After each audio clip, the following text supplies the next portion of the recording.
in becoming successful, as you would say, and becoming happy. Later, you have to know if that's the case.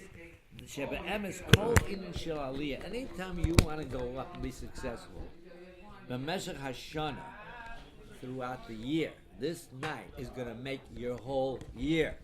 It's the ignition. If you don't put the key into the ignition, you can have the best car, best motor, it's not going. You're going to make the motor going that night. That's the ignition for all the days throughout the year till the next Pesach. Hu chelik is like this. The inyan shel aliyah b'meshech hashana. Hu chelik mehavodah l'schus zman chesed. That is what you're trying to create. That's what you're trying to do that night. Only that night. You're going to make the ignition happen. And okay? So that's so like this. Again, the last paragraph. Ben Torah, somebody who's in Torah. Tzarich Leda, he has to know she'adam noleh b'shvil aliyah. Person, the fourth level, we're a fifth level, I told you, because the human being, fourth level, creates, finite, but you as a Jew who married his daughter, the Torah, is infinite, so your goal is an infinite goal, an infinite creation, and that can only be through Torah and getting close to God. Okay, he says like this, the Ben Torah needs to know when somebody wants to get there in infinite, now we're talking about an infinite, you're a Jew, an infinite success, an infinite happiness, lowly hishayer b'mokim echad. Lowly hishayer b'mokim echad. Not to just be in one place. What do we mean? I spoke many times, this is Rav Kinneret, Zecher Tzadok Bracha. She'inyan shaloli hishayer b'mokim echad. Not to stay in one place. Who inyan shel b'chukosai teilechu. You gotta go, move. Don't stay in one place. I made it. I keep the mitzvah, put my tefillin on. I keep Shabbos and kosher, and I learned through Gemara B'Metzia. I learned through Shas. And finito, I'm ended. Once you end it, you finite it. You never stop. The Jew does not stop. He's got to go and go and go. He's got to be on the go. Lech lecha. Abraham was told, go. The Jew has to be on his way going from one level of happiness. Don't be satisfied. Go to the next one and the next one, because you're infinite. And there's no end to happiness.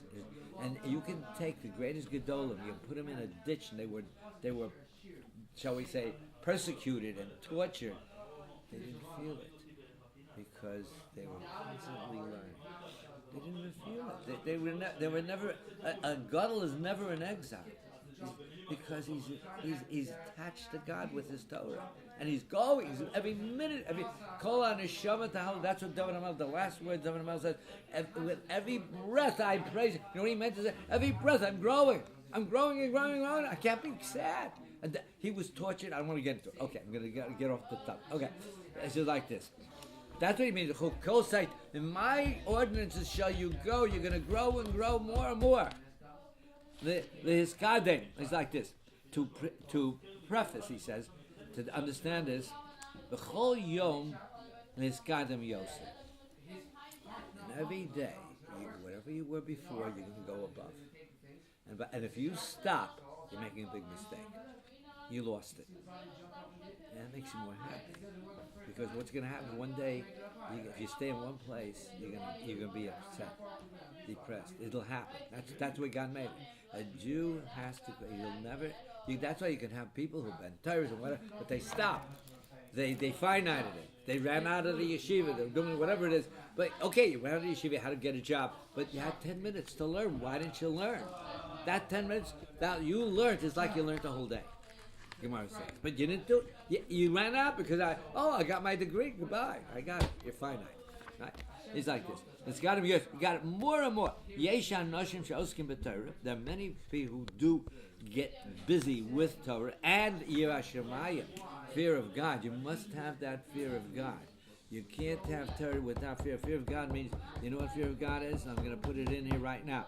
When God smote the Egyptians, smack after smack, and you see nations that had tragedies with floods and whatever it is, you got to know that God's talking to you. You know why? He says, be careful. I'm giving you all that, but I'm warning you. If you don't go along and get your happiness the way it should be, you're going to pay for it. There'll be consequences. I'm going to show you consequences with the Egyptians, with Hitler, Yamachshima, the Germans, and everyone, all the way down the line. They don't exist. They're not here anymore. God forbid, I'm telling you, it'll be consequences. I won't let you do that. I won't let you disappear. I'm going to hit you. I'm going to force you. They're going to hate you. They're going to point to you. This lunatic in Iran is going to come after you. Do we always have these guys that come? That's God. He's telling you warning, and we're not paying attention to it. That's what he's saying. Okay, he's like this. So that's Yiras Shamayim. You can't just know it. You also have to show the fear of God. I got to be careful with consequences. There are consequences. You got to know that. Uminanim as atzmam, and they move. They're on the move. Aval einim iskadim, right?